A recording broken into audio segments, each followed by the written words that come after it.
The Forcebuy in CSGO needs its soul back. And what do I mean by soul? I mean it needs its meaning back, its life, its impact, its importance in the narrative. So, so there's been a lot of arguments about whether or not we should be nerfing or I suppose like rebalancing the Forcebuy because Sponge J revealed on that counterpoints with Thorn that Valve wanted the Forcebuy to win 4 out of 10 times or maybe 5 out of 10 times. And that's ridiculous. Like Lurpus said, your base Forcebuy winning 40% of the time with low economy, and then a regular buy should win 50% of the time. Like, anyway, this won't be talking about that. This will only be talking about what I consider the soul of that particular style of play. So I think the best way to explain what I mean is to use examples from other games. All right, so in the World Series of Poker, any casual who doesn't understand the game will almost always be drawn to any hand where somebody goes all in. And the reason for that is pretty obvious, I think. It's because somebody's life is in danger. And so when somebody's life is in danger, they're basically betting their entire tournament life or their entire existence or metaphorical existence on that one hand, on that one play. And that will always be interesting even if you know the outcome or you know the hand. In more specific esports games, the first person that comes to mind in Dota 2, or first two people, is Eternal Envy and Burning. Now, these two players I will always watch, and the reason is pretty simple. So I'll always watch them as long as they're carry players. And the reason is pretty simple. It's because for Eternal Envy, this guy, the way he plays the game, the way his teams formulate, they always go towards the late game. And inevitably, this will always happen where he will get into the late game, but he will be down ridiculous amounts of gold. And the only way back for Eternal Envy is to buy the Divine Rapier. And for those who don't know, the Divine Rapier is this super expensive DPS item that lets him kill things really fast if he hits them. But if he dies, it falls on the ground that the other team can pick it up and then the other team can use it for themselves. And that it's basically a super all-in. It is the most egotistical weapon in the entire game because it's basically saying to your team and to the other team, give me the gold and I will carry this game. I alone will get us this victory, right? That is such a, as an item, as design, it is perfect in terms of like narration because basically it's super expensive, but if you get there, the payoff is huge, but the risk is even bigger. So that's why most people who go for Divine Rapiers also simultaneously go for like an Aegis. But the difference between those guys and like Eternal Envy isn't just that Eternal Envy buys it so often. It's also because Eternal Envy buys it in situations where he doesn't have time to wait around for the Aegis because his team might just die before then. And there are times where Eternal Envy will buy two Divine Rapiers at once to really to go all the way in, as if one Divine Rapier wasn't enough. In a similar sense, I feel like watching a Burning game is very similar, but he doesn't get the Divine Rapier. What he does is it's the classic, 4 protect 1. Everybody around me is dying. Everything is going to hell. Everything is going to shit. They are running over every lane. But Burning alone will find a way to get the farm. He'll find a way to make space. He'll find a way to stall out the game. And if he stalls it out long enough, he will win the 1v like 9 or whatever, or like I guess it'd be like or sometimes his teammates can do some work, but it's basically all on Burning. The best example of this is probably Burning versus Secret at the TI where TI4 I believe it was like a pretty early round, but basically everything was going to shit for IG, and then Burning on his anti-mage carried that entire game with some assistance from like the Darkseer player, if I remember how that went. And the reason these players are so meaningful is because they're every time they do this kind of playstyle, or every time like Eternal Envy buys like double rapier or even just one, It's basically signaling to the entire audience, and to both teams, this is no longer just a game of Dota. This is no longer this is no longer just like a normal game, and you still have to play well, but this has become a game of clutch. It has become a game of composure. It has become a game of pressure. It has become a game where one man must take responsibility for the entire game, and that is an amazing sort of like story. It's amazing sort of design. It's amazing. It's amazing to watch. You just have to see it to believe it, I guess.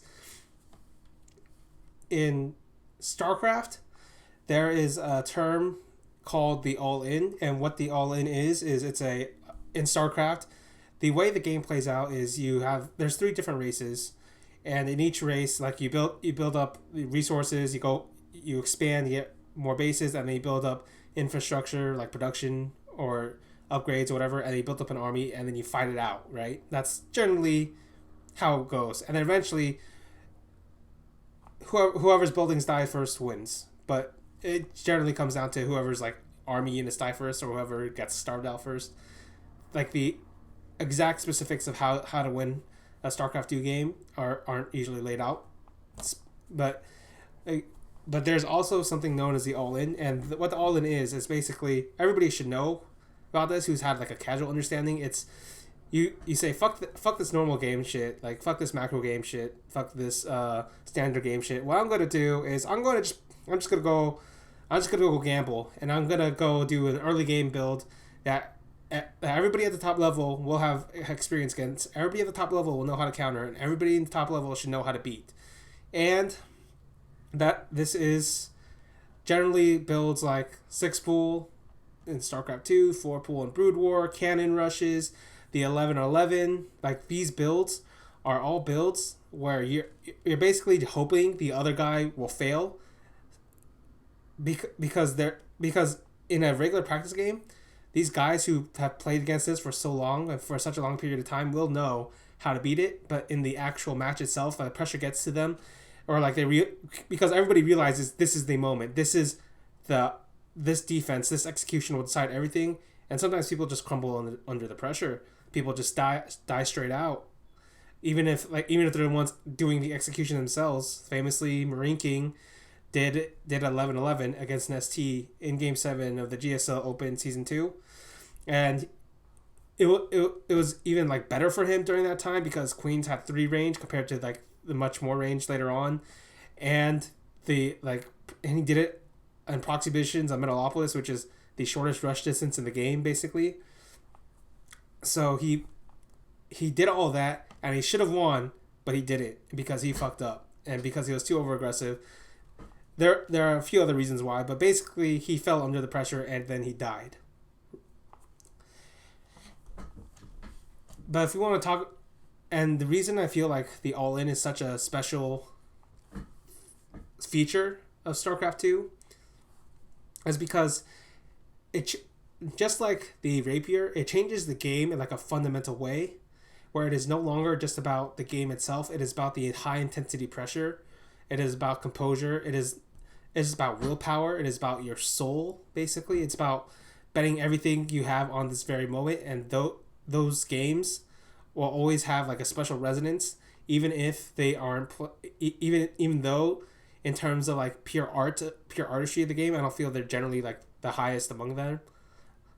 Like, for instance, I feel like a Tasia versus Innovation game, like that those kinds of games are like the high art where like everybody's like you're fighting across the entire map. But an all-in type of game, like that's a game where it's no longer about StarCraft necessarily as much as it's about your willpower, your execution, your clutch under pressure. And the best example of this there is in StarCraft 2 is MVP, when he won his GSL in the first GSL in 2012, or supposedly it's his last GSL victory. So in that GSL, I'll put out the context.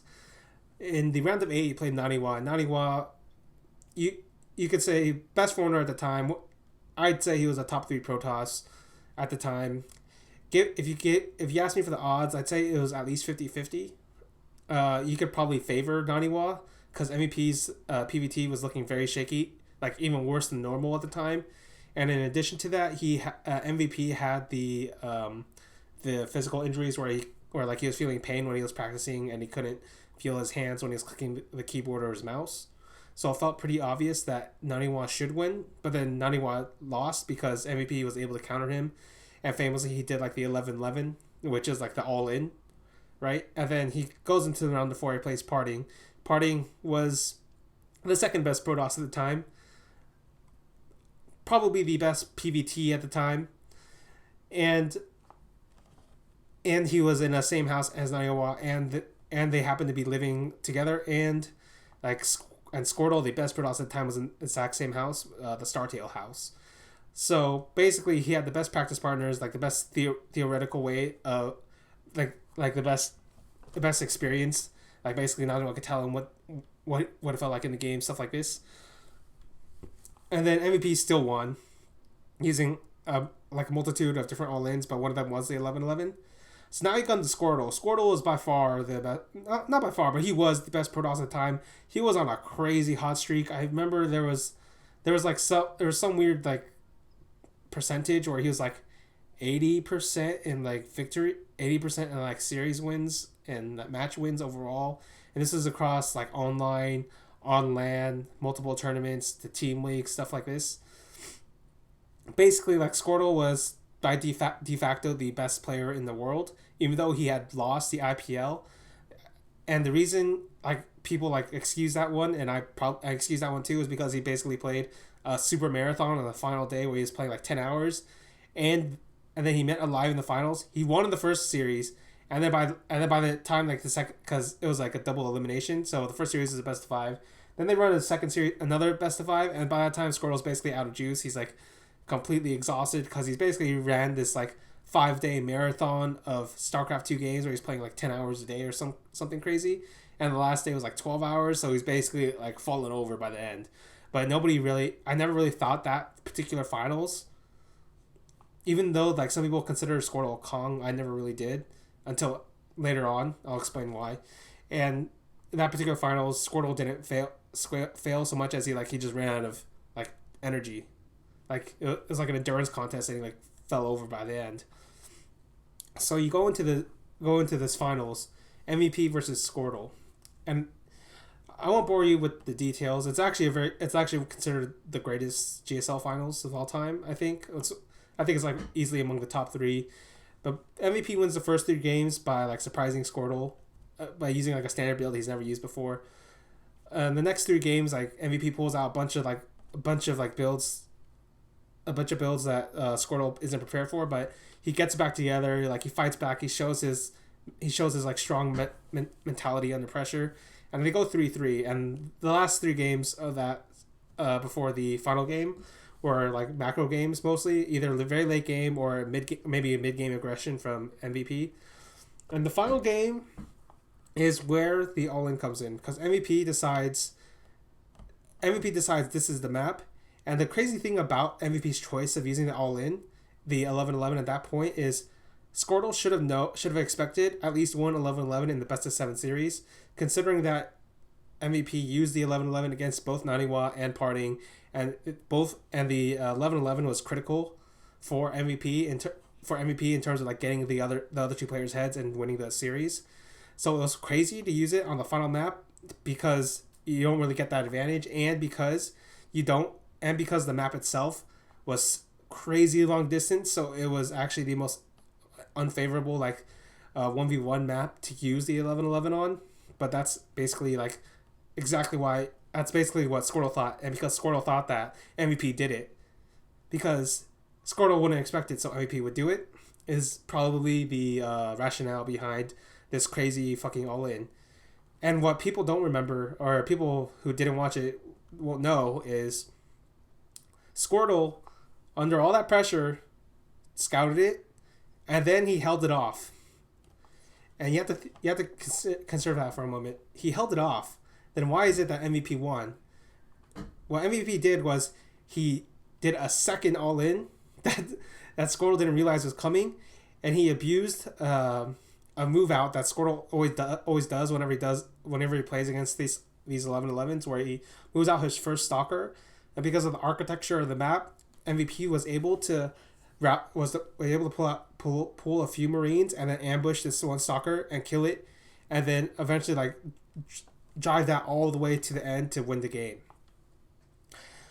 So basically, what happens in this game is MVP no longer made it a game about StarCraft so much as he made it a game about willpower, about clutch, about composure, about high stakes pressure. He basically bet his soul on that very moment. And Squirtle, to his credit, he held on, but MVP's like willpower to win was so much more. It was so crazy. It was a victory that only MVP could have pulled off of all the hundreds or all the tens of thousands or however many players that have ever played StarCraft 2. Only MVP could have pulled off that win. And that is why MVP goes down as the greatest of the great in StarCraft 2. He goes down as the clutchest of the clutch. There is no player before, no player since, that has ever done an all-in a Game 7 of a GSL Finals or any finals that failed, and then he subsequently won. There's no other player that's ever done that.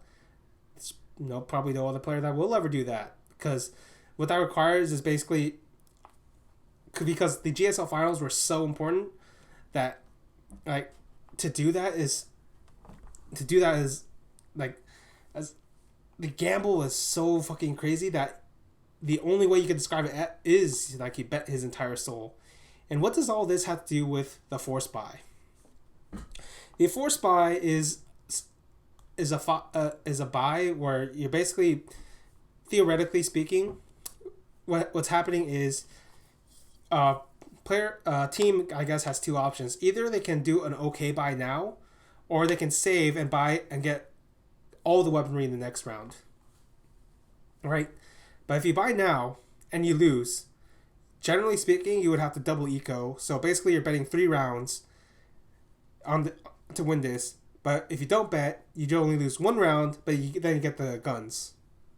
Generally, how it works. It depends on the economy. It depends on a lot of other things. So basically, the problem with the current force buy is there is no downside like that. Not really. Because it's so viable. It's so viable that that I feel there's no soul in it. There's no risk. Like, when G2 or FaZe are playing, I don't ever feel afraid for their loss until it gets to like the very final rounds, or basically other teams are like 13 or 14 or 15 or something, because I know either team can easily win any force buy they play, so it doesn't really matter what economy they're on at any particular moment. And I feel like that's why the force buy's soul has died, basically, because the whole point of the force buy is, or I feel, I guess, you'd have to talk to whoever invented CS, I guess, to figure out what the point of this force buy was. But for me, the force buy is basically the equivalent of the all-in, where basically the boldest and the craziest of the teams will risk those 3 rounds to win now, right? They will risk 3 rounds to win a particular round, but if they lose that round, they accept the fact that they took this huge risk and now have to pay for it. Whereas in this current era, there is no huge risk. Actually, it's theoretically better to force buy in majority situations because of the UMP, because of the strength of the pistols, because of how the economy works in general. So that's always been, I feel like that's kind of like the problem with the force buy. It has no soul. Like, nobody is betting like the entire existence. Nobody's betting their entire existence on that particular round unless it's very close to the end. And that's kind of why I hate it, basically, because it doesn't feel like there's no comparable moments in the early part of the game where it's kind of like that for like if you do the all in like StarCraft 2, if like Eternal Envy buys like the double rapier, if Burning goes this 1v4 protects 4v1 protect style, right? You know, immediately like this game is like fucking crazy, or this guy has bet it all. Whereas in the current meta of CS:GO, it doesn't feel like that at all. It doesn't feel like you're betting anything. It actually feels like you're losing something if you don't force buy. And finally, I guess I'll give an example of what it kind of what I mean by like a force buy that has soul. So in the E League majors, in the E League major earlier this year, in the finals, Virtus Pro was playing Astralis, and in the 20, I think the score was like 13-7, I believe, for this Virtus Pro's favor. Virtus Pro was on CT side, and then Astralis did a force buy. And the reason this force buy had soul, even though we're in a meta where force buys don't necessarily have that, is because it was at the very end of the game, and it was very similar to the decision I made where the deal I made where it's like you can force buy now and you might win. You have a low percentage chance of winning, but if you do this and you lose like the next 2 rounds. And since their Virtus Pro was at 13, this is basically do or die if they decide to force buy, or they could save and then get like a gun round on 15, but or get the gun round where like Virtus Pro's at 14. They decided to do the force buy, and what was great about this was they basically went all in on like on execution from Glaive, where basically it's like, okay, we're all just gonna rush A, we're gonna go with our fucking Tech 9s, we're gonna swarm these guys, and then we're gonna win. It was very un-Astralis like. It was very, if I had to say it, it actually felt more like a Virtus Pro kind of style.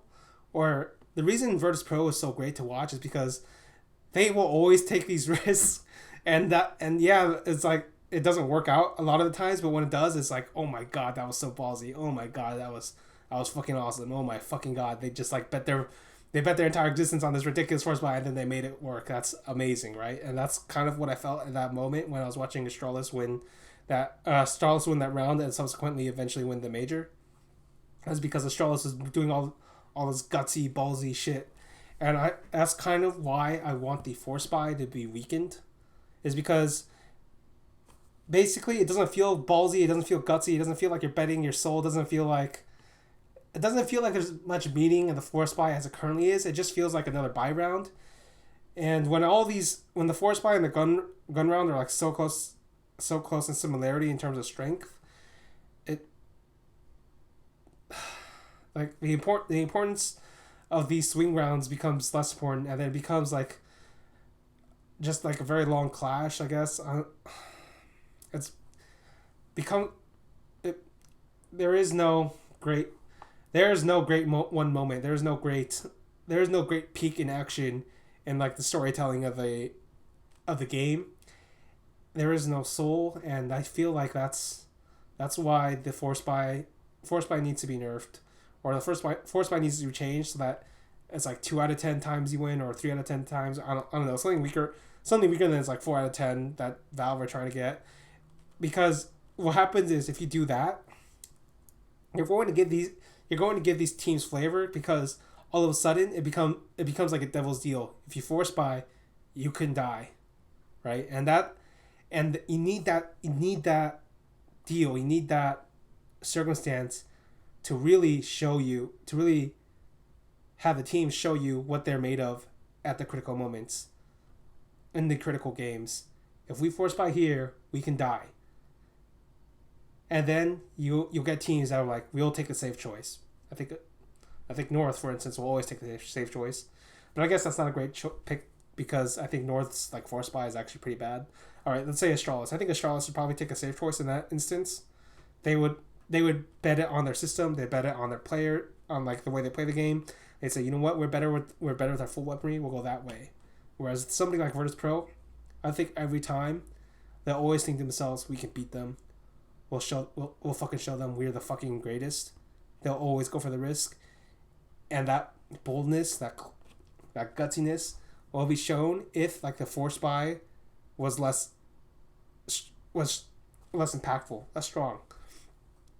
As long as it'll still be viable in a sense, like I said, 2 out of 10 times, 3 out of 10 times, but it'll be so much bolder. It'll be so much more meaningful. It'll have so much more soul in it if it was like that. And that's why I think the Forcebuy needs its soul back.